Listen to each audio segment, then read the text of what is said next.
Hi, everybody, and welcome. Thank you for joining us tonight for this session on the lost generation, which is a look at the impact of the school closure over the pandemic on children and young adults' education and life chances. My name is Chantal Bowman-Boyles. I'm going to chair this evening's session. I'm the managing partner of Fin Partners, which is a global communications agency and one of Big Tent's partners. So thank you very much to Georgie and Susie for inviting us to partner with you, for offering us the opportunity to take part in this session. Prior to getting started on tonight's discussion, I just need to take you through a few housekeeping points. The session is being recorded and will be available to view in the members section of the Big Tent website, and it may also be used for promotional purposes.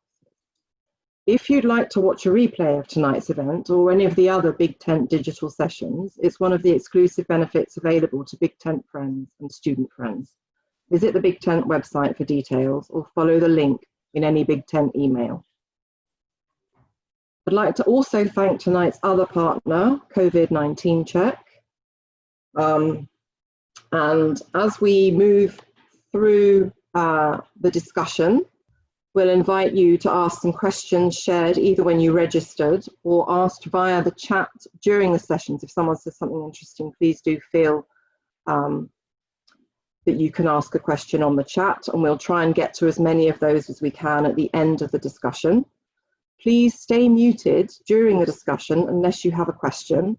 I will call upon you if your question has been chosen, at which point you should unmute yourself so you can ask it.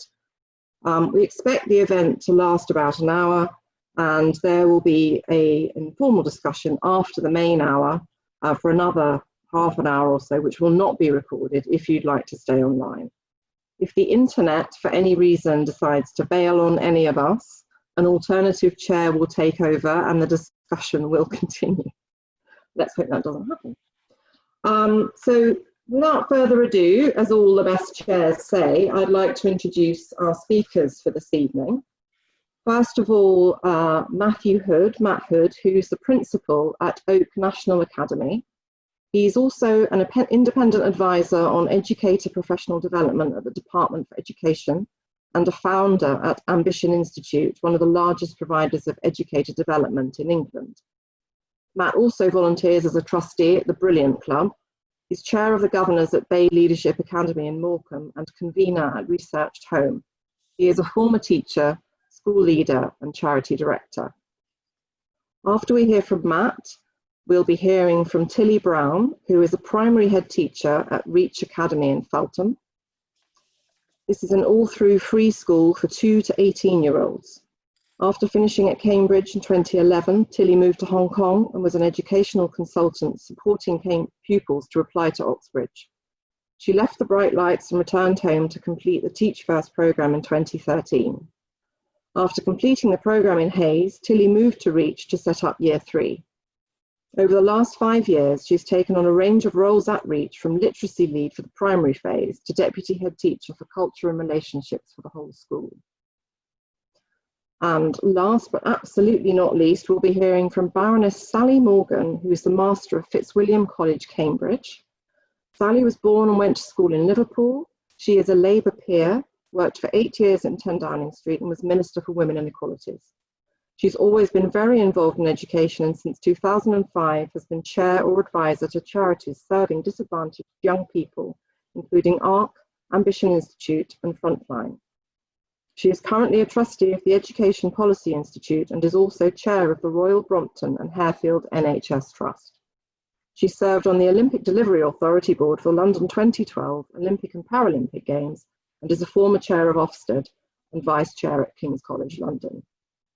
So, without further ado and introductions over, I'd like to invite Matt to begin his presentation. Matt, over to you. Great, thank you, Chantal. Thank you to Big Tent for having me here today, and it's great to see all of you online. I'm going to try and do couple of things in the next 7 or so minutes. The first is just give a little bit of context to Oak National Academy, what it is and how it's come about. And then I want to spend a bit of time talking about what I think the challenges are for our education system when it comes to being more resilient as we move from this academic year into the next academic year. During the Easter holidays, actually a couple of days before Good Friday, one WhatsApp message turned into a couple of WhatsApp messages, turned into a small WhatsApp group. On Good Friday, first meeting happened between a few people, wondering whether a small group of teachers who were in the very fortunate position of being able to offer good quality remote education to their pupils could scale what it was that they were doing and make those resources available to all of their peers in the education system. Could what turned out to be about 40 teachers make something that they were fortunate enough to be able to provide, often because their school was particularly interested in technology. They maybe happened to have a computer science teacher who was really interested in making sure their virtual learning platform was in really good shape. Could this group of teachers who had something make it available to their 450,000 peers in the school system in England in a relatively short space of time? We set ourselves a target of getting about 180 lessons recorded online on a platform in about 8 days. That team of genuinely remarkable teachers somehow, by hook or by crook, managed to pull that off. And over the past term, we've created about 2,500 lessons in 23 subjects across primary schools, secondary schools, and the specialist sector. About 4.5 million pupils have so far taken part in about 17.5 million lessons, which have been created by those teachers. Alongside that, not content with just providing an online classroom, this group of teachers wanted to provide some other things for pupils that sit around their school day. We have since had assemblies with the Archbishop of Canterbury, the Duchess of Cambridge, the West End cast of The Lion King, and Helen Sharman, who was the first British astronaut. We also have a range of activity clubs for pupils to take part in outside of the curriculum time that they would spend, including with the Scouts, Votes for Schools, and Bite Back, which is Jamie Oliver's healthy eating charity. The platform is completely free. There are no logins, it's accessible to anybody, and it's entirely device agnostic. So you can access it from a smartphone, a tablet, a laptop, a smart TV. We even have about 100 pupils a day who somehow have the willpower to do their lessons via their PlayStation, which means they have willpower greater than most of the rest of us. What has been achieved is genuinely remarkable from this group of individuals, and it wouldn't have been possible without the help and support of a whole bunch of communications experts, operations experts, and indeed technology experts to build the thing in the first place on which these resources rely. But the challenge for us is what we have created and what indeed lots of other organisations, including the BBC and other schools and school trusts who've made their resources available, what we've created that is working so well this term isn't going to be sufficient, in my view, for the term ahead. The Secretary of State has been very clear that all pupils are returning to schools in September. And whilst that is, and I think rightly should be plan A, we would be sloppy as an education system if we did not make sure that there was a really good quality plan B in place. We've all seen over the past couple of weeks the implications of local lockdowns in places like Leicester. We know that the track and trace system could mean that a case within a particular class or year group means that that class or year group go home. And so the challenge for the school system from a remote perspective for the next year is one of resilience. How does it create a robust backup plan to make sure if any of those situations come about, and indeed we hope they don't, that we are better prepared than we were back in March and April earlier this year. I think that plan relies on three really important things. The first one is clarifying expectations. As things currently stand, there are a range of expectations in place across different schools across the country for what pupils should be doing with their time. Rightly, at the start of the crisis, the focus was on the wider welfare of pupils and indeed the communities that they served. And I'm sure Tilly is going to talk about some of Reach's work in this space. But that focus can't continue without a focus on learning indefinitely. And we need to clarify and align around what it is we are expecting pupils to do in relation to the curriculum time that they have, whether they are in school or out of school for the year ahead. Unless we are clear on the expectations, the variation between different pupils is going to continue to grow, and that's likely to impact on pupils from low-income families more than it is on pupils from wealthier families. The second challenge that we have to address is one of access. There are two really important components here. The first component is one that has been widely discussed, which is making sure that every pupil has access to a device.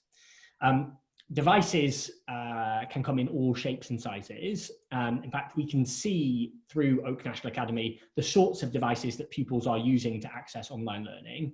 And as things currently stand, about 20 to 30% of our pupils do so through a mobile phone each day. We also know that there are lots of pupils who don't have any devices in their home, or more likely, there are devices in their home, but they're often being used by adults during the day for work, or they're being shared around amongst family members. So first challenge on the access point is, how do we make sure that every pupil has a device? I'm willing to take a bet that I think more important at the moment, though, than access to a device is a not very well-known process known as whitelisting. It's well known in a range of different sort of utilities that pupils from families on low incomes pay more for utilities than families from wealthier incomes. If you've got a gas meter or an electricity meter or a water meter, you pay more for those utilities than you do if you're from a wealthier family. There is a risk that the same is true now when it comes to educating your kids at home. That's because pupils from low-income families are more likely to be using mobile devices. Those mobile devices come with data contracts, which allow you to use certain amounts of data. And if you breach the terms of your contract, the excess data charges are incredible. We have all been abroad and accidentally turned our mobile phone data on when we didn't have the roaming charges and ended up with a 20 quid bill because we checked our emails. The same problem is playing out across families, and the solution to this is telecommunications companies exempting certain websites, education ones in particular, from data charges, or finding a way for families from low incomes to have additional data to use these devices. At the moment, we are charging poor families more to educate their pupils than we are wealthier families, and that is an injustice that needs addressing urgently. The third challenge is one of resource flexibility. Oak National Academy has done a great job of producing lessons week by week by week, but it's a little bit like TV used to be 15, 20 years ago. Our lessons come out in a particular order, and you have to be ready at the right time to watch the lessons in the sequence that they come out. You can't skip ahead, you can't watch in different orders. It is like your favorite BBC TV show 20 years ago. In order for the resources to work for schools, which have different curricula and different sequences and different priorities for their pupils, we have to be a little bit more Netflix about the way in which we produce, create, and share those resources. They have to be more flexible so that teachers can use them in a way that makes sense for their pupils in their classrooms. That's why Oak National Academy at the moment is about to embark on Monday, an adventure to try and record 10,000 lessons before the start of the school term, basically to get the entire national curriculum in a Netflix-style platform so that teachers can reorder it, use it, watch it in any order that they see fit. So September, just to recap, 3 really important things that we have to get right. We have to get the expectations right so that we're clear that yes, the welfare and well-being of our pupils is important, but so is their learning. And those 2 things are deeply interconnected, not mutually exclusive. The second point is about access. Has every pupil got a device? And has every family using a mobile device got enough data to use to educate their pupils? Third, resource flexibility. Are the things that we are providing for teachers to help them with their backup plans, should they need them, flexible and high quality enough for them to use? We can't just continue to do things in single order. We need to be able to reshuffle and remove them around into different orders. Looking forward to questions about anything that I've asked in the chat, but I will hand back to you there, Chantal. Thank you. That was incredible. I mean, an incredible achievement, and it sounds like you've set yourselves another huge challenge. I'm looking forward to seeing the results of that. We're going to move now to Tilly, who's going to share with us her thoughts on what's happened over the last 6 months. Yes, great. Thank you so much for having me. It's really exciting to be here today with all of you. And I'm very excited to kind of reflect on what's happened thus far and what we're thinking as a school when we move forward in September. I'm going to talk about 3 main things today. In a moment, I'm going to talk about the difficulties of bringing all children back in September and the lessons learned thus far since we started to bring back reception, year 1, our nursery and year 6 at half term. I'm going to talk about the challenges of September within a school context. But to start with, I want to talk about some issues with the idea of the last year being, or the last 6 months being, the lost year or the lost generation. I think there are 2 key issues I have with this idea. I think the first is that it suggests that children have learnt nothing in this time. And I think actually that does a disservice to parents who've been working very hard in a lot of families, and as ever, we can't make sweeping statements, to ensure that their children are engaged and learning in this period. I was speaking to a parent yesterday who said that during this time, they've had time to spend together as a family. A child has learnt to ride his bike, another one has learnt to cook. And I think particularly when we're thinking about primary education, and within that, the early years foundation stage, a lot of that learning can take place outside of the classroom. So I think we need to be really mindful of claiming that these 6 months have been lost. And I think the second point to do with that is the idea that we do a disservice to schools if we say that every child, blanket statement, has fallen back in the last 6 months, because it suggests that they've all fallen back in the same way. And it also suggests that we should share all our limited resources fairly across the whole group of children coming back into school. And actually, that would mean that we aren't able to target them for the children who really need it at the point of returning to school. I think it's really important to say at this point that everybody's experiences with the education provided by their schools, what they've been directed to online, has been broadly different. But I do think it's really important that we note the differences in those experiences across the sector. So next, I want to talk about the difficulties of bringing all children back. When we opened just after half term, we only had 20% of our pupils return, and it was really disappointing. And it was interesting to note that, in contradiction to the neighbouring borough of Richmond, that saw on average 70 to 80% of its pupils returning. For those, so the community I serve is very diverse, and the school I'm based in is in an area of high deprivation. And I think this presents 2 very key challenges when we think about bringing children back in September.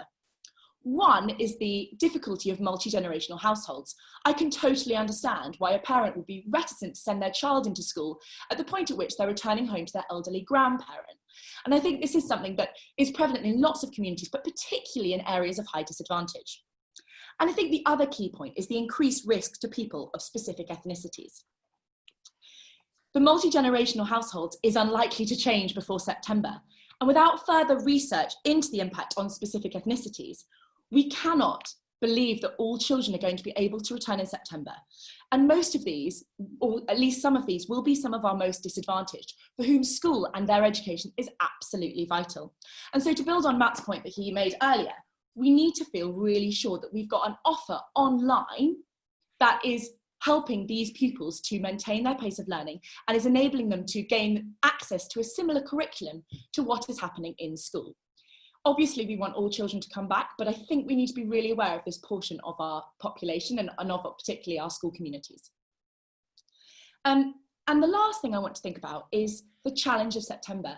And I think there is a real tension here that Matt's already spoken about with regard to expectations.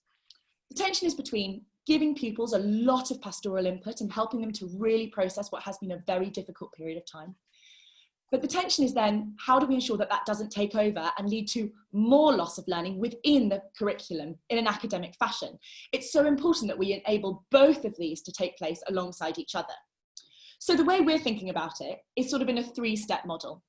I think the first is really thinking about recovery. And the key part of this is resettling pupils into school routines. I think if we don't do this effectively, then we will find that pupils are really not able to take advantage of the curriculum we're trying to deliver because they've still got so much other stuff on their minds at this point. And so it's really important we think in detail about how to reteach those routines and how we ensure that we resettle pupils in school more generally. Secondly, it's obviously vital that we look at these we look at the really difficult things that have occurred in this time for lots of pupils, and we deal with them on both a group and also an individual basis. As a school, our pastoral offer throughout this period has really been twofold. One is we've been providing hot free school meals on a Monday and a Thursday every week. And secondly, with our most vulnerable families and those families who have asked for increased contact, we've been calling them twice a week. This is helpful for two reasons, I think. Partly, it helps us to understand the complexity of issues that we're likely to be faced with, so we can plan appropriate sessions for different classes and different year groups when they return. But similarly, we can anticipate issues with particular individuals might struggle with and prepare stuff for them for September to try and ease them through that transition process. And finally, when it comes to recover, I think we need to think really carefully about reactivating the prior knowledge that our pupils have. I'm concerned that pupils might return in September and be faced with lots of assessments straight away. And I'm concerned that those assessments won't really tell us what the children haven't learned and what they've simply forgotten, having not been in school for 6 months. And so thinking really carefully about retrieval practice and recall in those early stages will enable children to reactivate that knowledge so that when we do get to a point when we need to assess pupils, and I'm not suggesting we put them through an exam factory, but I do think a period of assessment is necessary because we need to make sure that we are targeting interventions for those who really need it, rather than blanket reckoning that everybody has fallen behind. And I think then moving on from that, then we can really enter this period of catch up. We need to think carefully about our curriculums and what needs to be covered in the upcoming year alongside what they would naturally need to cover in that year group. And that is a really difficult issue. And I think alongside that, we need to think about how we catch up individuals who have fallen really far behind, as shown by the data. And I think that needs to be done in a way that doesn't require them coming in at 7 a.m. and staying till 7 p.m. And it doesn't need them to be taken out of mainstream to learn more slowly what their peers are learning quicker in class. But we do need to think really carefully about how we can most effectively direct our resources so that those pupils and we are closing the gap for them when it comes to their learning. So those are three things that I'm thinking about when it comes to September. The first is the issue with calling it the lost generation and how we ensure that we're not making sweeping statements. The second is the difficulties of bringing children back, and I think those are really different depending on the community in which you work.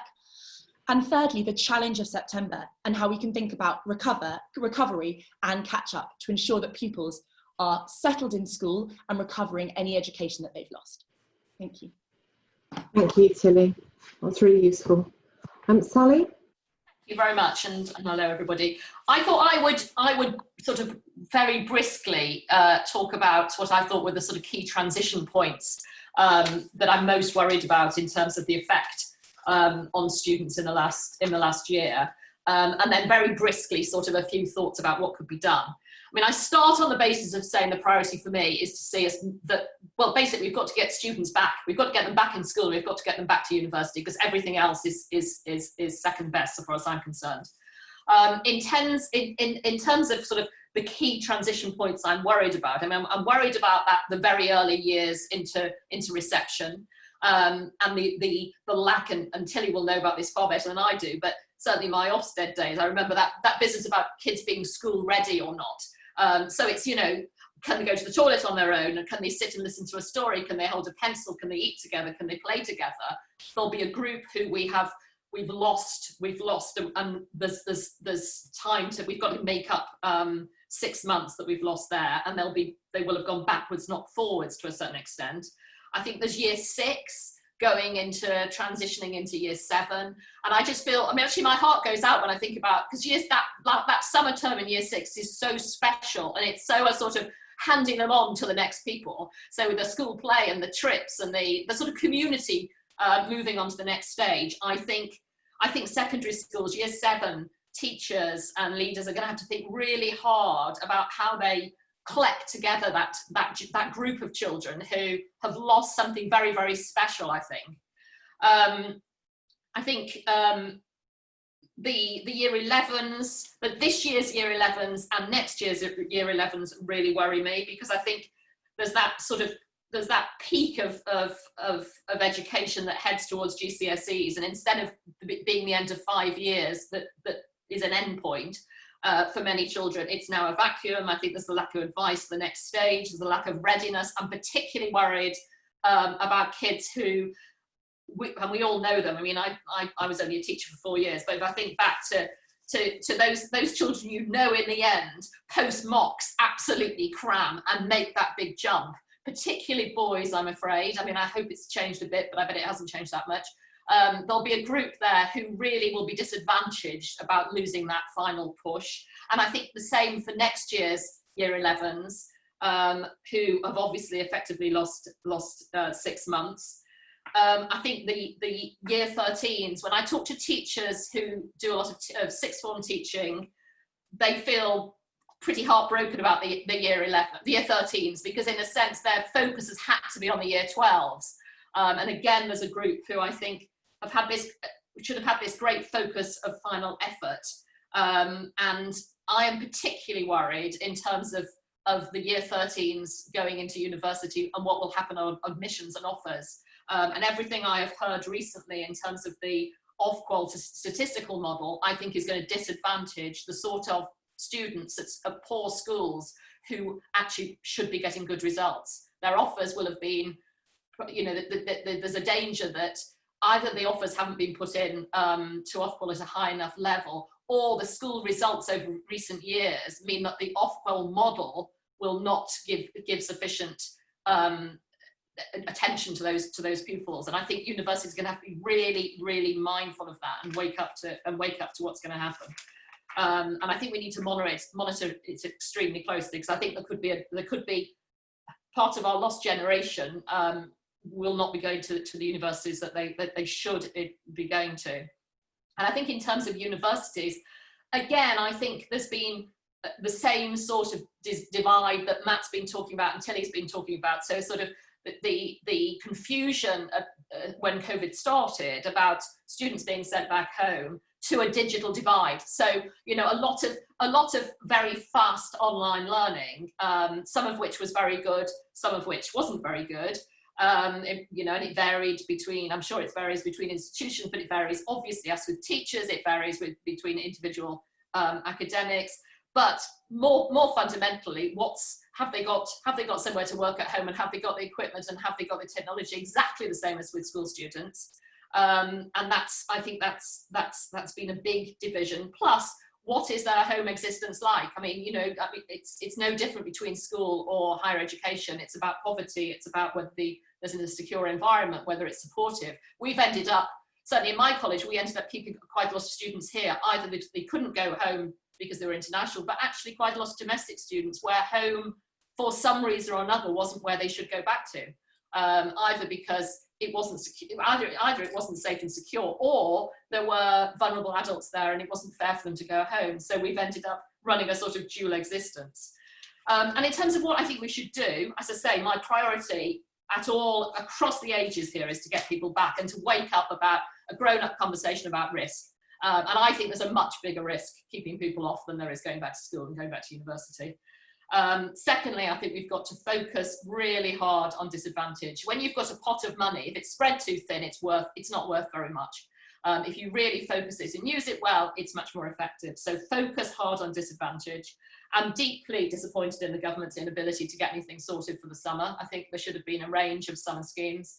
If I think, I'm very old, so I can think back a long way. I remember in 2003, my then very good friend Tessa Jowl did a summer scheme called Splash 2003, because there'd been a lot of there's been youth riots and a sort of an upsurge in youth crime. And it wasn't delivered through the DFE, it was delivered it wasn't run by teachers, it was funding, and it was youth workers and a variety of other people coming together. And I think the inability to wake up and do something like that over the summer has been hopeless. I think, as Tilly said, I think we need to assess at all stages, not in a sort of autocratic way, but who are the people who've got most left behind, and how do we help them? I've got a big question mark about exams at 16 next year. I think we should teach the full curriculum, but I think we should probably examine not in the full curriculum. So focus the exams on the subjects that students need, but still teach the breadth of the curriculum. I think we need much higher investment post-16. I'm very supportive of the notion of the sort of youth corps for post-18s, particularly students who aren't really ready for higher education and don't know what they want to do. And we could give them structure, and they could actually help commit to community, and I think that would be helpful always round. And in terms of universities, as I said, there needs to be a focus on admissions so that we are taking account of the schools properly that kids are coming from. There needs to be proper support for disadvantaged students, both digital but wider than that, and a focus too on mental health and flexibility. And my final comment is that I am, broadly speaking, pretty disappointed in the government's approach to support for education. I mean, I think belatedly there's some money going in, but what there wasn't was a team with absolute focus on how to make sure that we're prepared to get students back at all ages. And if you can open Nightingale hospitals, then you can work out where you can have extra premises for schools if you need them, and it's just not being done sufficiently. I'll stop there. Thank you very much, Sally, and you too, Matthew and Tilly. We've had a few questions submitted in advance of the session, which I'd like to put to you first before we move on to some of the questions that have been submitted via the chat. The first question is from Bethan Staton, and she asks, children and staff with vulnerable family members face very different risks in returning to school. Is it reasonable for these kids' families to want to keep them at home, and how can schools ensure they are both safe and learning? Sally, would you like to take that first? Say that again, sorry, I was reading the chat I was fascinated by Stephen's Invicta Academy and I was trying to look it up. Sorry, say it again. Okay. Children and staff with vulnerable family members face very different risks in returning to school. Is it reasonable for these kids' families to want to keep them at home, and how can schools ensure that they are both safe and learning? I mean, I think we've got to give as good information as we possibly can to people. So somehow we've got to have a more grown-up conversation about risk, I think, and explain to families that the vast majority of children will in fact be better back at school and safer back at school for a whole variety of reasons, including the ability, frankly, for parents to be able to work and bring and support their families. So for me, we've got to get it down to the absolute minimum number. And certainly I know if I think about the university here, we are trying to describe very clearly who remains in a vulnerable category, because it's actually a very small group of people who really remain in a vulnerable category. Type. I mean, that said, what we all have to be is flexible if we get another spike, but we need to get, I think there's a real danger that we don't get the maximum number back in September. So I sort of come from the other way, which is to say there has to be a good reason not to come back, a really, really good reason. And that may sound a bit hard-hearted, but I actually think it's the right position to be in. Thank you. Matt, do you want to add to that? So I agree with everything that Sally just said there. I suppose I just want to add a caution about making lazy assumptions about why certain families might not be sending their pupils back. And this is the sort of tabloid, slapstick, lazy assumption, particularly directed at low-income families who might be making very rational, very logical decisions that we would all make if we were in their shoes. That is, if you are the single mom who is the only breadwinner in your family, and you're very aware that if you're unable to earn money, your family's going to be in an increasingly precarious position, is a perfectly logical thing to do to try and minimize the risk of anybody in your family contracting COVID. And that's not to say that we shouldn't be encouraging them to come back into school because we think it's safe. But the point that Sally made about explaining and reassuring and supporting parents to get their pupils, to get their kids back into school as pupils is really critical. And we need to avoid very lazy assumptions about why individual families might not be doing that, because they are often, in my experience, and I'm chair of governors at a school that serves an incredibly low-income community in a seaside town in the northwest of England. Like, those parents are making very logical decisions that are in the interests of them and their families, and we need to be careful about stigmatizing them for doing things that we ourselves would do if we were in their circumstances. Thank you. Tilly?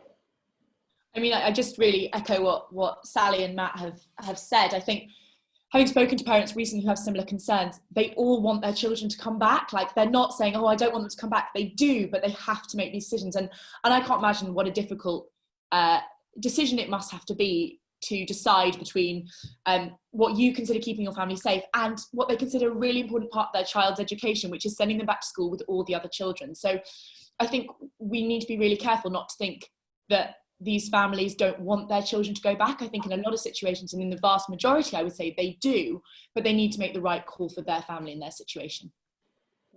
Thank you very much.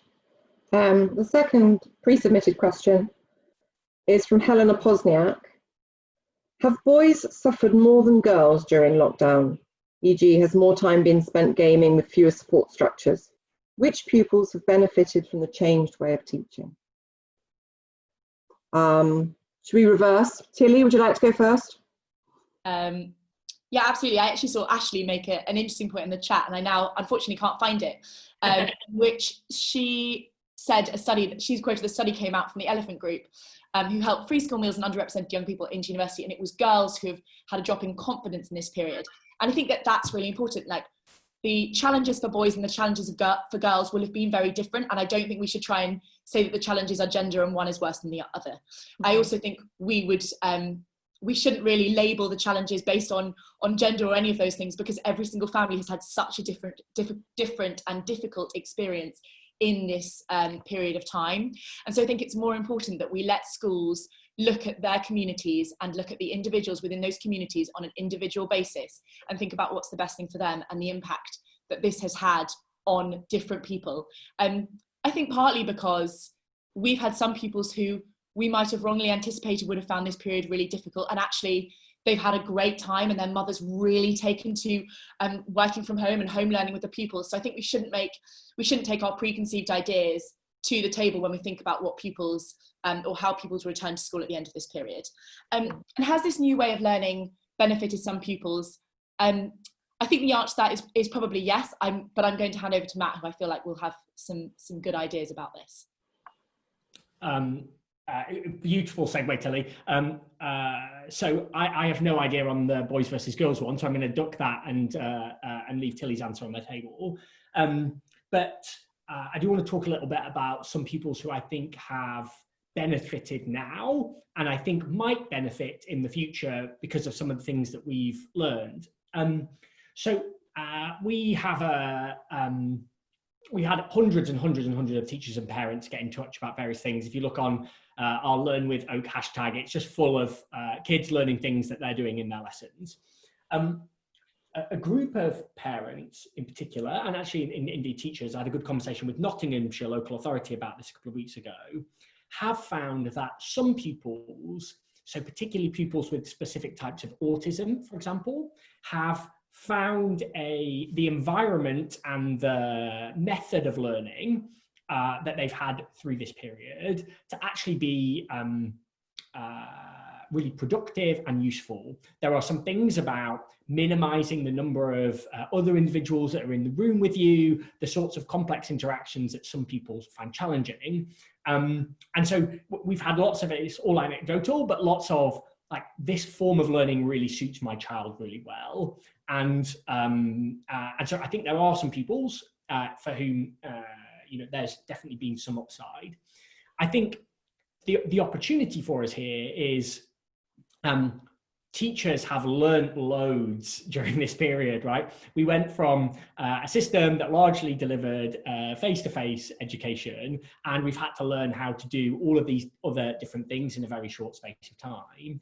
And so whilst I still think it's beneficial for all pupils to be in schools, regardless of their circumstances or their background or any additional needs, there are interesting things within school buildings that we might now want to think about, where blending more time that pupils have in classrooms, time that pupils maybe spend learning in a structured way, maybe online, maybe with an Oak Academy lesson, might actually produce an all-round better outcome, or it's staged so we're integrating pupils back into classrooms. So I think for pupils with additional needs, some of them have really benefited from this period of time, and there's things I think that we can learn to help them once schools are back and everything's back to normal.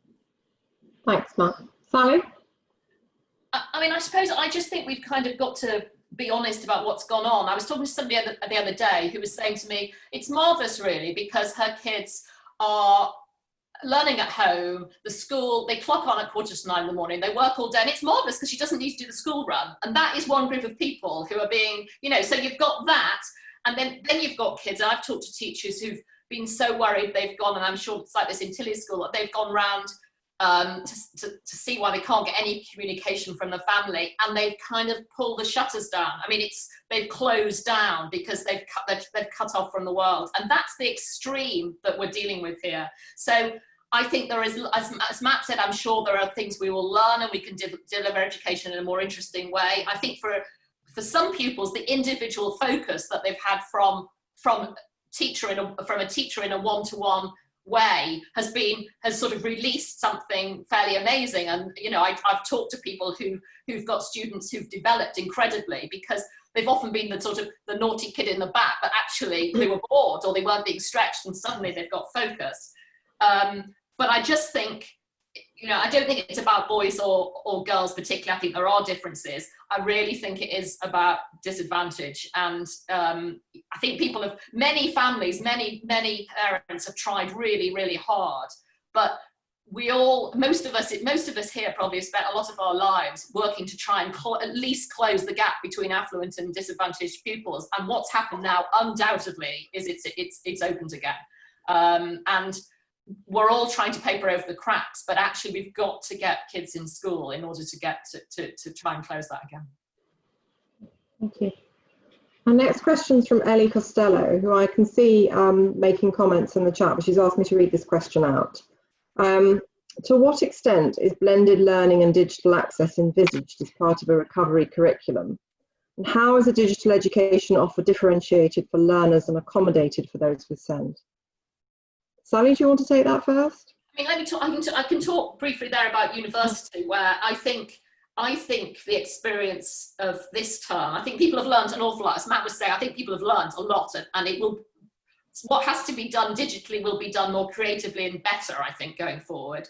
And I can see that in the future, there's absolutely no reason why high quality lectures, for instance, in higher education can't usually be online. And there's no reason why post-COVID, you can't have small groups of students watching those together. They don't necessarily need to be in big lecture halls, but they love the fact they can watch them umpteen times. They love the fact that where they're done well, often the lecturer will pause after 20 minutes and have a conversation like this and then move to the next part of the lecture. So I think some of that will continue. What it won't do is take away from the need for really in-depth small group teaching. So I think we should bottle and learn from what's worked and make sure that we use time with teachers or with lecturers in the future, whether it's at school or university, in a more thoughtful way, actually, and get the best out of both parts of the delivery of education. Matt, I know you've got thoughts about this. Do you want to take it next? Yes. So the government published some guidance for schools on expectations around remote learning, very much as a plan B and a backup. And so it's clear that, you know, I think as we've reiterated multiple times, all pupils should be back in schools. We want to get those pupils back as quickly as possible, but let's not be daft. And, you know, any town in the country could be the next Leicester. And so what's our backup plan to offer a blended approach should we need it? On the second point that Sally made, I entirely agree. It's about looking at the different components of what makes up a learning experience in a school and identifying which of those are possible to do digitally and which of them aren't. The pastoral stuff is incredibly difficult to do digitally, almost impossible, I would say, certainly undesirable. Producing resources, delivering explanations that are really clear and concise and sharp so that you're addressing misconceptions, asking some diagnostic questions and figuring out whether pupils have learnt the answer to them. Yep, you can do those things online. But what we would in schools call formative assessment, the job of teaching is ultimately trying to think about the thinking of the wonderful small human in front of you, figure out what they know, what they don't know, where the misconception is, and rooting that out and helping them get past it. That, I think, is some way off for any technology at the moment, and again, should be done in schools. So breaking that down and figuring out which bits can be done where, I think is really important. Just a blanket like you can or can't learn online is not sophisticated enough. And then finally, for pupils with special educational needs and disabilities, so we've tried to do a few things on this. First of all of our reception through to year 3 lessons have British Sign Language on top of them. Year 3 upwards are all subtitled. We've had advice from the Royal National Institute for Blind People about the backgrounds that our teachers put behind them when they're sat teaching to make sure that there is not distracting. There's things you can do on contrast and fonts that make them more inclusive. We had a really helpful piece of feedback, actually, which Tilly will know well as one of our teachers, which was when we all started out, and we didn't really think about this very carefully, all of the teachers started their lesson by saying, "Hello, year 2, welcome to this English lesson today." Massively problematic if what you're wanting to do is reuse that lesson for people who might be in year 4 and actually the content is appropriate for them. So a really simple tweak that we made was teachers now just don't say at the start of their lessons, "Hello, year 2. And if you don't say "Hello, year 2, what matters is you can match the appropriate content for the appropriate pupil. So there are a whole range of things that we can do about access for those pupils.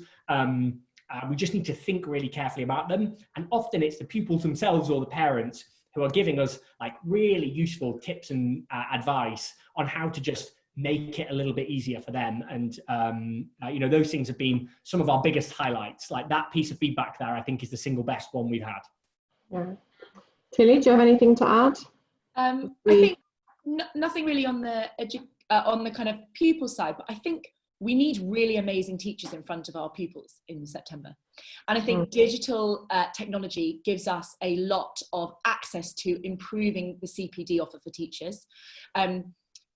At Oak, I've been looking on Twitter, and I know a lot of PGC students have been watching those lessons. And I think there are key learnings that can be taken away by putting things online, and teachers have access to many more resources and many more ideas. And I think that would be my only thing to add is I think we need to think about the recovery curriculum, not just about what the teachers are teaching the pupils, but how the teachers are teaching the pupils. And I think that's really key. And I think the kind of digital world offers a lot in that respect. So that would be my only thing to add. Yeah, that's a really good point, actually. So Stephen Haynes, who I believe is with us, has submitted a question. Stephen, would you like to ask your question? Yes, and thanks to the panel for fantastic discussion so far. And also to Matt's team. I work at the National Deaf Children's Society, and we mobilised those volunteers to get that content subtitled and signed. It was a good collaboration. One of the things about disabled children is that the Coronavirus Act essentially suspended the legislation to support all disabled children. And now the executive order is not going to be signed, thankfully, to bring it back. But I wondered what the panel thought about the kind of support that children need, that they're legally entitled to, which was already in a pretty poor state before we had this period of home learning. And what might need to change in terms of legislation, local authority support to make sure that blended learning is actually successful for these children often left behind in the education system. Sally, would you like to take that one first? Me, did you say me, Chantal? Yeah. Yes, I did, yeah. Sorry. I mean, sorry, no, it's fine. It must be my internet. Stephen, look, I think for me, this falls into the category of making sure that we focus the resources where they're needed. And I was very unhappy about the fact that I'm always suspicious when emergencies are used by any government, including ones I've been associated with, of sort of, it's a way of dealing with, of sort of diluting something. And I think it's not acceptable. And in fact, if anything, I would have thought we need increased resources to make sure that disabled children are getting support. And they're not the only group. I mean, I've always had a real concern about a sort of hidden group, which is young carers. And I asked a parliamentary question about young carers because I wanted to know what provision was being made for young carers. And of course the answer is, oh, well, they're on the list who can go to school. Well, of course they couldn't go to school because they were the carers who were caring for adults at home. And so the idea that the answer was that they had a place at school was ridiculous. And I think there needs to be real attention to the sort of the micro groups of pupils who are going to need particular attention going forward. And if we need a legislative framework to do that, then we ought to deliver that quickly. Tilly? I don't think I have anything to add. I totally agree with everything Sally's just said. I think we just need to be really mindful of the impact, not only academically, but also pastorally on those groups, and thinking really hard about how we bring them, when they come back to school, that we create a curriculum that helps them with all the pastoral aspects and everything else they've had to deal with during this period, which has made it even more traumatizing than it's been for kind of other groups of children. Yeah. Matt? I think the only thing I would add is I think the crisis has revealed or highlighted existing weaknesses in the system even more so than they were already there. There are other countries around the world, when you look at their response to the pandemic through an education lens, who have been much better equipped to deal with the challenge than we have here. And part of that reason is they have much clearer, cleaner structures within their education systems that have allowed them to respond. Now, I'm not saying that we want to mimic all of those systems. There are massive strengths to, and Reach is a classic example, highly autonomous head teachers who can make decisions for the interests in their pupils, decentralisation, not overly controlling robust bureaucratic government structures. I'm a fan of an autonomous school system, but there is maybe a question about the extent to which we have taken that and our ability, therefore, as a system to respond. And that will be particularly felt for pupils with special educational needs and disabilities who are reliant in lots of ways on interactions between a fragmented school system of maintained schools and academies and local authorities who have a slightly unclear role in the system as it currently stands. I think there is an opportunity, the other side of the crisis, to address some of these issues through wider education reform, some of which I think does require legislation to very clearly reform and clarify the role of local authorities in the education system and putting them into a sensible position. And I think we will miss a trick if we don't learn the lessons that the crisis has exposed and act swiftly to make sure that they don't remain cracks the next time something like this comes along. Thank you. I think we've got time for one more question before we'll have to think about closing, although as I said before, there will be an informal discussion opportunity after we formally finish. Stephen James, would you like to ask your question? Stephen? You need to unmute yourself. There you go. Yes. I can't actually remember what I asked. I'm sure I asked you to read it out. You asked about safeguarding. Oh, yes. You asked about safeguarding, which is a really good question. Yeah, so it was about safeguarding, and it was, I suppose, directed at Matt. How did you overcome the kind of safeguarding issues and I want to say red tape that is safeguarding? Obviously, it's there to protect children and protect teachers. But obviously, online, I don't think the legislation was built for the online provision. So just wondering on your thoughts on that. Thank you. Yeah, really good question. We have taken an incredibly risk-averse approach to this issue because of how important it is. The first duty of any educator in any school anywhere is to keep pupils safe. And we had to think really carefully about this. The main thing that we've done is made the platform entirely asynchronous. So there is no interaction between our teachers and the pupils that they are teaching. As soon as you introduce that element of interaction between anonymous teacher away from the school in which that pupil attends, you open up like a complex process of being able to having to manage and track all of those interactions. Now it's possible, but it's really hard, and it's really hard to do really well. That's partly why Oak has been positioned as, and it's important that it's positioned as, a resource for teachers to use with their pupils. Like, the primary relationship is between a school and their pupil. We're here to help teachers create a more resilient curriculum. Of course, the front end of the platform is where a pupil clicks on and accesses the lessons, but that isn't our primary user group. Our primary user group is trying to help teachers to do this.